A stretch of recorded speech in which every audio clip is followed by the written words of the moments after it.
Assalamualaikum warahmatullahi wabarakatuh. Waalaikumsalam warahmatullahi wabarakatuh.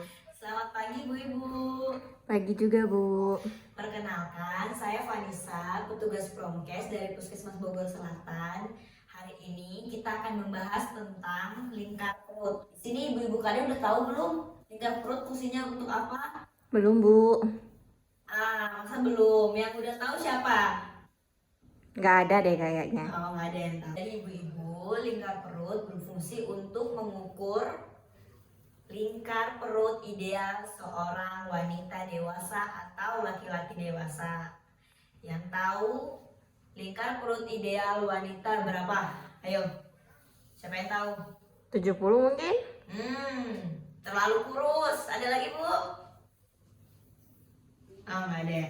Kalau perempuan idealnya 80, sedangkan laki-laki ideal lingkar perutnya 90.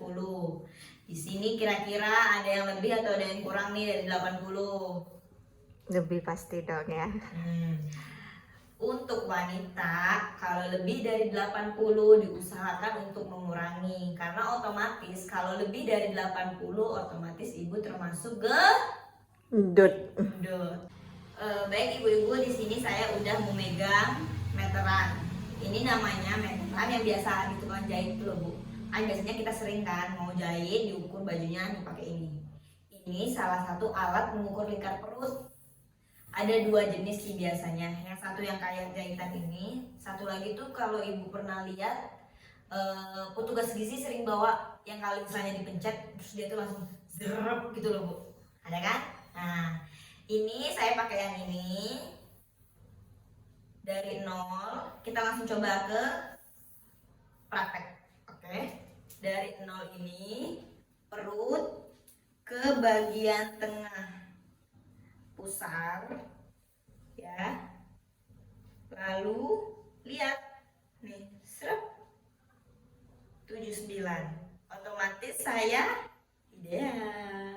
Nah, dari sini udah pada bisa kan ngukur lingkar perut? Gampang kok Bu Ibu, kan tadi udah saya praktekkan. Nah, untuk eksekusinya nanti ibu-ibu bisa langsung turun pada saat pelayanan Posbindu PTM di kelurahan RW masing-masing. Jadi nanti pada saat pengukuran lingkar perut ada petugas kesehatan dari puskesmas yang langsung melihat kebenaran ibu dalam mengukur lingkar perut. Oke, Bu Ibu? Sip. Oke, dari sini ada yang mau ditanyakan nggak? Nah, oke. Kalau nggak ada yang nanya, berarti aku yang nanya.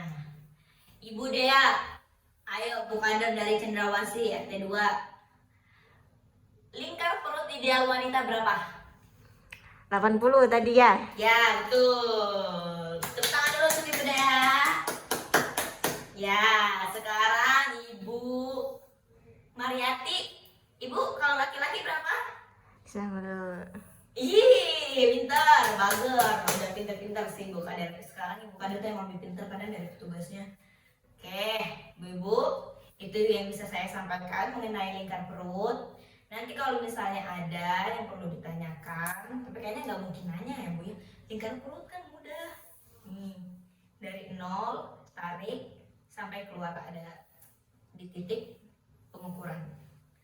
Oke, Bu-ibu, jangan pernah nyerah ataupun capek jadi kader karena itu pekerjaan sosial. Oke, pahalanya lebih besar dari Allah nanti dibalas. Oke, sekian ibu-ibu dari saya. Wabillahi taufiq wal hidayah. Wassalamualaikum warahmatullahi wabarakatuh. Waalaikumsalam warahmatullahi wabarakatuh. Assalamualaikum warahmatullahi wabarakatuh. Bapak-bapak, ibu-ibu, perkenalkan saya Topan Aditya, petugas dari Puskesmas Bogor Selatan. Pada kesempatan kali ini saya akan menjelaskan tentang tata cara pengukuran berat badan yang baik dan benar. Sebelum kita mempraktekkan tata caranya, saya akan menjelaskan dulu apa itu pengukuran berat badan. Pengukuran berat badan adalah pengukuran yang biasa digunakan untuk mengetahui status gizi dan kesehatan seseorang. Kegiatan ini biasanya dilakukan di posbindu atau posyandu.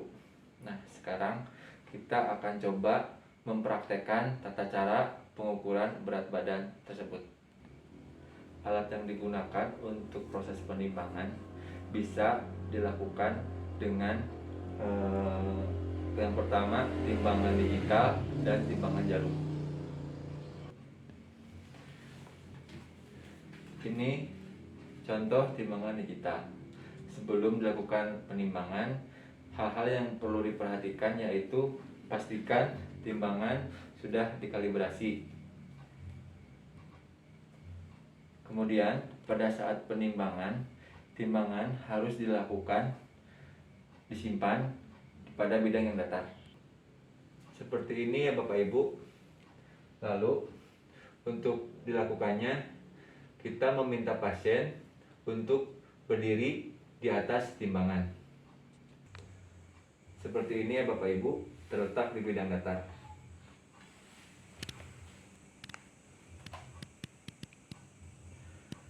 Pengukuran yang maksimal yaitu pasien harus berdiri tegak, pandangan lurus ke depan.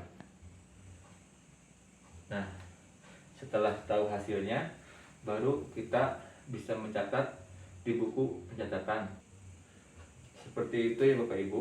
Mungkin ada yang bisa menjelaskan atau mempraktekkan ulang bagaimana tata cara pengukuran berat badan yang baik dan benar. Assalamualaikum warahmatullahi wabarakatuh. Perkenalkan, nama saya Nur Hayati. Saya tenaga kesehatan dari Puskesmas Bogor Selatan.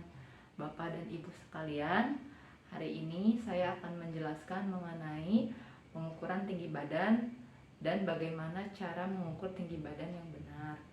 Sebelumnya kita ketahui pengukuran tinggi badan ini sering dilakukan di posyandu atau di pospindu.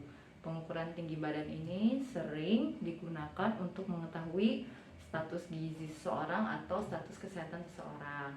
Lalu saya akan langsung menjelaskan bagaimana cara mengukur tinggi badan yang baik dan benar. Pertama, alat yang digunakan ada untuk mengukur tinggi badan ada namanya mikrotois. Seperti ini. Ada pula menggunakan papan kayu untuk mengukur tinggi badan anak-anak. Mikrotois ini yang harus diperhatikan harus dipasang dengan jarak 2 meter dari lantai dasar. Kemudian mikrotois ini harus dipasang atau ditempel menggunakan perekat sehingga posisi mikrotois ini tetap pada tempatnya, tidak bergeser. Lalu pada saat pengukuran, pasien akan diminta berdiri di bawah mikrotois. Lalu setelah pasien berdiri di bawah mikrotois, kemudian pastikan pasien berdiri dengan tegak, berdiri pada bidang yang datar, kemudian tumit kaki rapat, badan tegak, kedua tangan diletakkan di sisi kanan dan kiri. Lalu pasien berdiri, kemudian posisi kepalanya tegak lurus, pandangan ke depan. Lalu kita tarik mikrotois ini sampai dengan ujung rambut atau ujung kepala pasien tanpa menekan. Setelah kita mengetahui berapa tinggi badannya, dapat hasil pengukuran langsung kita catat. Seperti itu Bapak dan Ibu kader sekalian. Mungkin ada yang ingin ditanyakan mengenai bagaimana cara mengukur tinggi badan, atau mungkin ada yang bisa menjelaskan kembali bagaimana cara mengukur tinggi badan yang baik dan benar. Mungkin bisa juga langsung mempraktekkan. Begitu Bapak Ibu.